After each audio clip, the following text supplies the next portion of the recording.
than it would be to apologize for quality forever.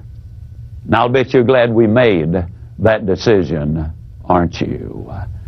I'm telling you, folks, I've sold a lot of merchandise with that particular close. It really does work. Let me emphasize a point. People do make emotional decisions. For example, we griped and complained when they started making us wear our seat belts in automobiles. I've never heard anybody gripe about wearing a seat belt in an airplane. And yet the truth is, if you have a wreck in a car with your seatbelt on, the odds are 3 to 1 that is going to prevent more serious injury, perhaps even save your life. Now, on an airplane, 30,000 feet up, you got your seatbelt fastened, and that sucker comes down. I'm here to tell you that seatbelt's not going to do you any good at all. We do make emotional decisions. Now, again, if we can put emotional and logic together, we're going to be in business. Eb Jackson from Tucson, Arizona, is in the life insurance business, and he was telling me he used this very specific close to make the biggest sale of his career. And incidentally, he said he was kind of dragging bottom at that particular point. He called on this couple and made the presentation on the biggest contract he had ever offered. And the objection they brought up was simply the price is too high. And then Ab simply looked at them and lowered his voice and said, many, many years ago, our company made a very basic decision. They decided it would be easier to explain price one time than it would be to apologize for poor service for the rest of your life. I'm glad they made that decision, Mr. Prospect, and I'll bet you are too. Ab said it worked beautifully. Now, I'd like for you to please understand this. Every close won't work for everybody selling everything. Your experience, your judgment, and your common sense will be the determining factors. Now, you might be asking yourself, well, ZigZigLar, why do we need to know so many closes anyhow? Well, let me give you a basic reason for that. Dr. Herb True did some research at Notre Dame University. He discovered that only 4% of all of the salespeople in America will ask for the order 5 or more times. Now, I want to emphasize something. They do not necessarily ask those 5 times in the same interview. There are many presentations where, in fact, you do not ask for the order simply because you're gaining information so that you can make a legitimate proposal to them.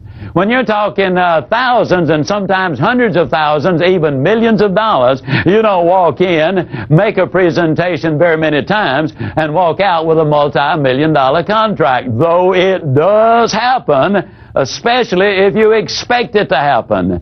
But what Dr. True discovered was simply this. Those who ask for the order over a period of time, sometimes in one sitting, more often in 2 or 3 sittings, at least 5 times, those 4% closed over 60% of all of the sales, meaning simply that they made over 60% of all of the income. You got to ask for the order. When I first got started in selling, one of the first things I was told was you close early, you close often, and you close late. How many of you have ever been told that, especially when you first got started in selling? Yeah. Well, the question comes up, how early is early? Let me emphasize this as strongly as I can emphasize it. You never ask for the order until you have given them some legitimate, logical reason for giving you a yes answer. If you've not given them value before you ask for the order, you come across as a high-pressure type salesperson. I want to get this over and move on to the next prospect. Now, that's one of the reasons you give that value first. Because once the prospect has said no, a little barrier goes up. You can get over it, but it is more difficult than if the barrier had never been raised. So give value before you ask for the order. And that leads us into what I call, is that fair enough close? You do build that value before you ask for the decision. But let me simply say this. It's okay. It's even wise to let the prospect know in advance, maybe, that you're going to ask for the order. For example, years ago, things were slightly different than what they are today. When I was in the life insurance business, we used to do the fact-finding interview, and then we would go back with a proposal. And I would always have it in a beautiful folder. And when I went back, then I would take the proposal like so, and I would say, I have prepared a proposal for you. Then I would pull out a plain sheet of paper like so. And this is where I'm saying it's okay, it's even wise, particularly if you can go ahead and if you've done a lot of research before you get there and let them know in advance you're going to ask for the order. So I'd pull out this sheet of paper and I'd say, now, Mr. and Ms. Prospect, as you can see, I got a plain sheet of paper. There's obviously nothing there to explain. There's nothing there that you would not understand because there's nothing there. Here's a promise I'm going to make you. I'm going to promise you that when I finish this proposal to you, that it's going to be just as clear, just as plain as that blank sheet of paper is at this moment. And if it is that clear, and if it is that plain, then I'm going to ask you, if you see it is in your best interest to go ahead, I'm going to ask you this evening or this morning or whatever to make that decision. Is that fair enough? I'd like to inject a little extra right here. I would like to inject a clause I call simply the "you've got an answer for everything" clause. Now, here's what I mean. Sometimes you've answered several objections, and you've impressed the prospect with just how much you know about what you're talking about. And so many times, half in admiration and half in exasperation, the prospect will look at you and say, well, it doesn't make a difference what I say. You've got an answer for everything. How many of you have ever had somebody say that to you, all right? You're that close to making the sale, but you're that close to missing it. If you modestly admit that you were number one in the region last month, you just blew it. If a prospect says that, regardless of whether it's in admiration or exasperation, you quietly look them in the eye and you say to them, well, you know, I really appreciate that comment. I'm going to take it as a compliment. But the truth is there are many things I do not have the answer for. That's one of the reasons that I'm so excited about selling a product or service, which is the answer to your problem. And that's what you really want, isn't it? You convert it, you've now made it a very positive close. A number of years ago, I was traveling through St. Louis, Missouri. I was changing planes, had a little extra time, looked down at my shoes, realized I needed a shoe shine. Walked into the shine stand. Young man escorted me to my seat. He made the change for his previous customer. I had a chance to look at the prices of the shoe shine. 75 cents, this was about 12 years ago. 75 cents was the regular shine, $1 was the wax shine, and $2 was the spit shine. Well, I figured I'd get the regular shine for 75 cents, tip the guy a quarter, and I'd be on my way. He came to me, and incidentally, I called this the shame close. He came to me, and then he said, which one? I said, regular. Now, you're talking about voice inflection. The young man backed up and said, regular.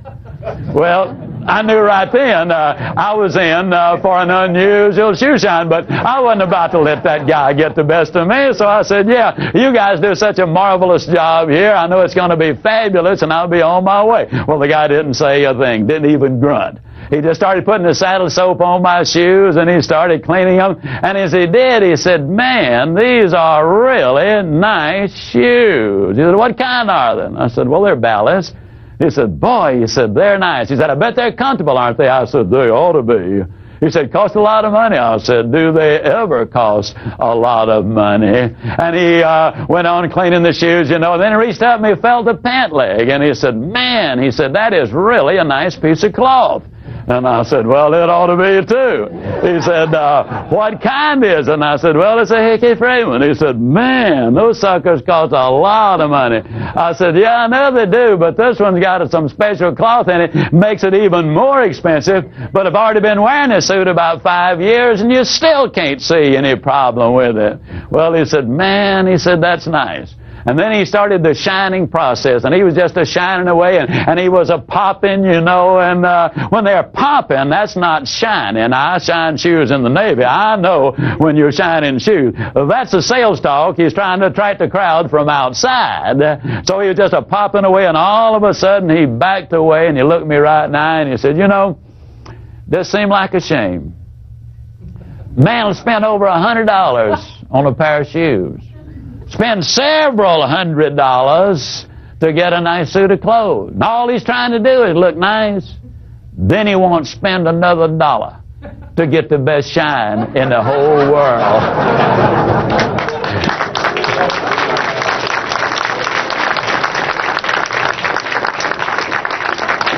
I said, spit on him, man. Spit on him.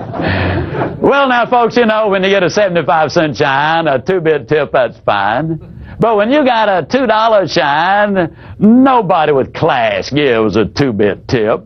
So I gave him a $3, you know, and as I walked out, you know, I was really picking them up and putting them down. I was feeling pretty good, you know. I looked up at the clock, and as I did, it clicked straight up and down 10 o'clock.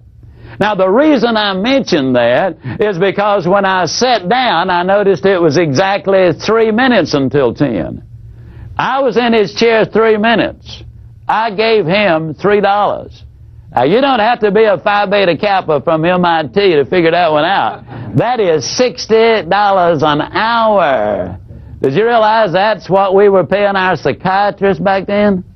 Of course, this guy does some good. But, you know, you might say, but Zig, he doesn't shine 20 pair of shoes an hour all day long. Okay, but you figure, let's cut that half in two. Instead of 60, he makes 30. Cut that half in two. He doesn't make 30, he makes 15. And you take $15 an hour and cut that half in two, and I know he does more. You know what that adds up to? It adds up to right at $20,000 a year shining shoes. And I got something to tell you, friends. If that dude ain't making at least 30, ain't a dog in Georgia. I mean, he is shining a lot of shoes. But now let me point out two very sound things about him. His name is Johnny. I asked him his last name. I knew Johnny because it had his name on his name tag there. He said, I'm not going to tell you. If I tell you both names, you'll forget them both. If you'll always remember Johnny, though. He was a professional. He's the only shoeologist I've ever seen. Now, the reason I know he was a shoeologist, he had it right there on his name tag. Johnny, shoeologist. But let me point out a couple of things. He was a superb workman. He delivered everything he sold. That's important. Number two, he was a professional salesperson, and those two things merit it. But what I'm really saying is, if a gentleman in a job like that can make that kind of money, look at what we in the profession who have products and goods and services that extend to us infinitely greater opportunities, look what we can do. But the story doesn't end there. A few months later, I was back in the St. Louis airport. I walked in this time. There's no other shine guy around, no other customer. I'm the only one. Now, by then, they've changed the prices and structure just a little bit. It simply says, best shine, $2. I sat down, and he said, what kind? Well, I didn't want to go through that routine again. So I said, just give me your best. Well, as he was shining, I was bragging on him. You know, I discovered a long time ago that behavior which is recognized and rewarded is repeated. And so I wanted the best possible shine. So we had quite a little conversation. As a matter of fact, he got carried away, and he just kept shining, kept shining, kept shining. And finally I said, Johnny, I got to go. He said, okay, and he finished it up. As I stepped down, he said, you know, he said, I noticed you hung up an overnight bag when you sat down. I said, yeah. He said, you're spending the night in St. Louis? I said, yeah. He said, I was just wondering if you had another pair of shoes in your bag. And I said, well, as a matter of fact, I do. He said, you know, it'd really be a shame to have the best looking shine in St. Louis tonight and then just look like one of the gang tomorrow. He said, won't take me but a moment. I call that the extra clothes. Now, a lot of times as salespeople, we overlook the fact that we have other goods and products and services. We skim the surface, and leave more money on the table, more needs on the table that need to be met than we are actually reaching. Don't misunderstand. I'm not suggesting you try to sell everybody everything you've got every time you make that call on them. But they're buying, if you're selling products that you know they're buying from someone else, think of the time and effort you can save them if you can become more of a service person to them, selling them more of the things they're buying already anyhow. It is a service. You really can have everything in life you want if you will just help enough other people get what they want.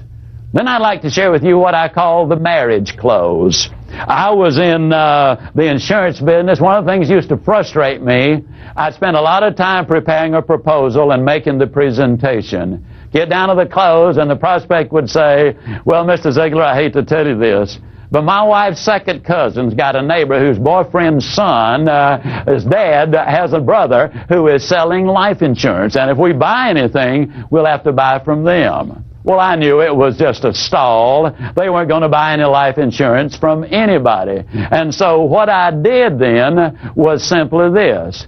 I remembered a book I'd read by Frank Bettcher many years ago called How I Raised Myself from Failure to Success in Selling. This is the reason salespeople need to be students. They need to be learning all the time. It is a profession, and it's a profession that changes. And Frank Bettcher had a statement in his book, I would tell you this if you were my own brother. He also had another statement in there simply, this is what I would do if I were you. Now what Frank Bettcher had done, he would make appointments before he ever made the call. For that prospect, he would say to the prospect, I can do something for you right now that no other insurance person in Philadelphia can do. And they would say, what's that? Well, I've made an appointment already for you to be examined tomorrow afternoon, promptly at 3 o'clock, by the only physician in Philadelphia who can give you agreement and approval right now that this amount of insurance is going to be placed in force. I stole a page from him, and I would say to the prospect, I can do something for you right now that no other insurance person in the world can do. Obviously, they'd say, what's that? I would say, I can marry you. Well, the old boy would say, you would what? And I would reach over and I'd pick up a certificate of marriage, which I had already prepared. And the certificate of marriage would simply say, on this 28th day of August, 1993 or 2 or whenever, I, Zig Ziglar, agreed to marry John and Mary Smith. By this marriage, I agree to be available in time of need. I agree to stay abreast of all the tax developments and Social Security changes as they relate to the needs of John and Mary Smith. I agree to assume responsibility for giving them the best advice my professional knowledge will permit. And I would simply say, the only thing that you agree to is this, to give Zig Ziglar the privilege of earning the right to serve. You put your okay here, we're in business. It was hilarious what generally happened. The old boy invariably would slap his leg and he'd say, honey, what about that? This dude wants to marry us. He wants to marry both of us. Mr. Ziglar, now this is legal. They're not going to get us for bigamy, are they? I'd go right along with it. I'd say, no, I've already cleared it with the insurance commissioner, the governor of the state. I've even talked about it with my brother-in-law. He says it's okay. And invariably, with a big laugh and a huge flourish, he would sign the marriage certificate. I'd beautifully typed his name in. It was on Corinthian script. It was beautiful parchment paper. Interestingly enough, I never once had a marriage certificate signed that I did not get the application signed. Now, how can you take that and use it in your life? Well, Hockfield and Associates is a firm up in Chicago, in the Chicago area. And Wes Fenster, that Hockfield and Associates, is the gentleman who made this particular sale. He called on these people, and he was not getting any results at all. They sell private labels of various products to company, and here were the terms of agreement. When you buy a private label program from Hockfield and Associates and the Nice Pack Company, you also buy me. I am literally going to be married to the Shopco account. I will see that you receive the following: the finest products available for Shopco's valued customers, the best possible service, the fairest price, and it went right on down the list. And when we got to the bottom of it, he would simply say, and this is all you need to do to put this in force. First year, they sold over $500,000 worth of merchandise. They'd been calling on them for years. I've had any number of clients to say, this works. See, the marriage indicates that you're not going to hit and run, that you're going to be a permanent person with them. It ties it together. The marriage close has worked and works well. There's no such thing as a little sale. But it is safe to say that we will miss 100% of all of the sales we don't ask for. Very few prospects are going to demand that we take their order. That does happen occasionally, but it is very rarely. Chris Hegarty says that 63% of all sales interviews end without a direct ask for the order. At this point, I would like to share with you what I believe is a very significant close. It's called the pressure belief close. At this point, what I want to simply say to you is that we've had some ideas, some procedures, and some stimulation. But when I talk about a pressure belief close, it happened in Australia. I was with my friend John Nevin. He was with World Book Encyclopedia. He told me of what happened to him when his career first got started as a World Book salesperson, and he went on to become the managing director.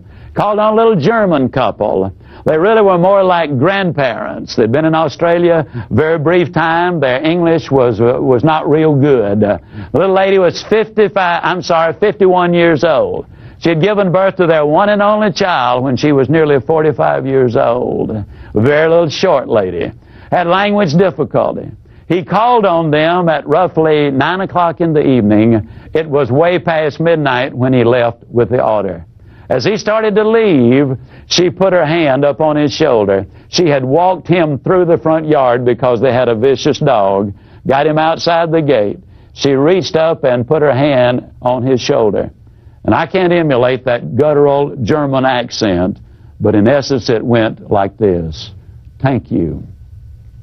Thank you, young man, for stay with us till we know what these books do for our boy.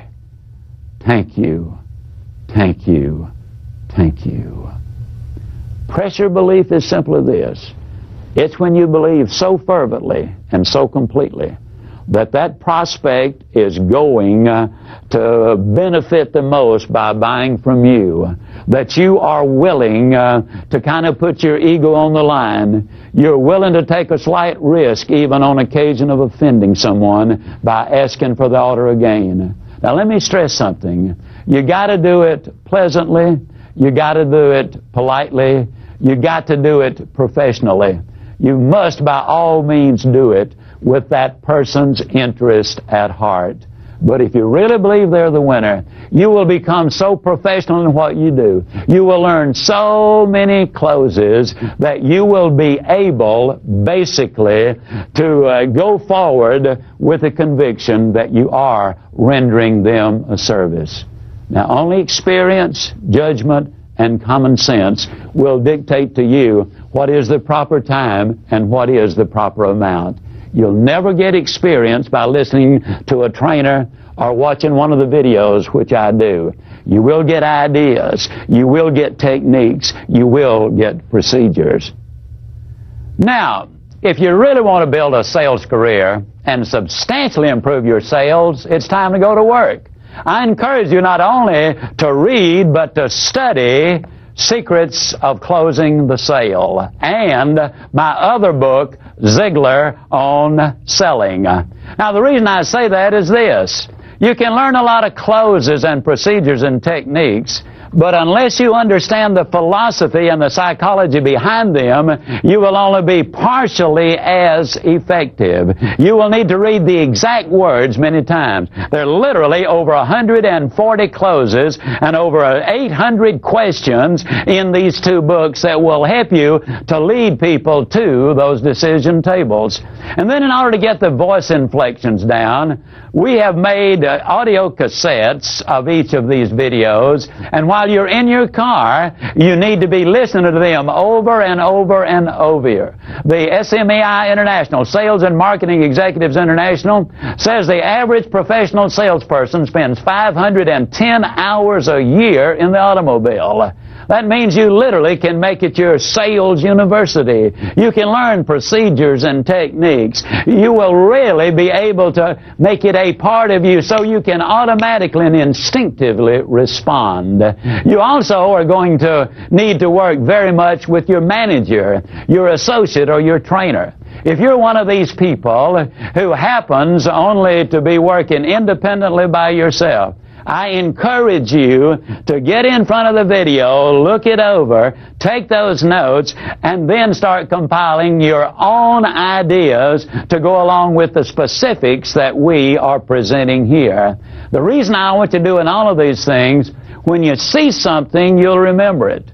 When you hear it, you forget it. But if you see it and hear it and do it, you'll understand it. That means you will close more sales. So if you do that, I can close as I always close by saying, you do these things and I'll see you. And yes, I really do mean you at the top. Thank you, and God bless you.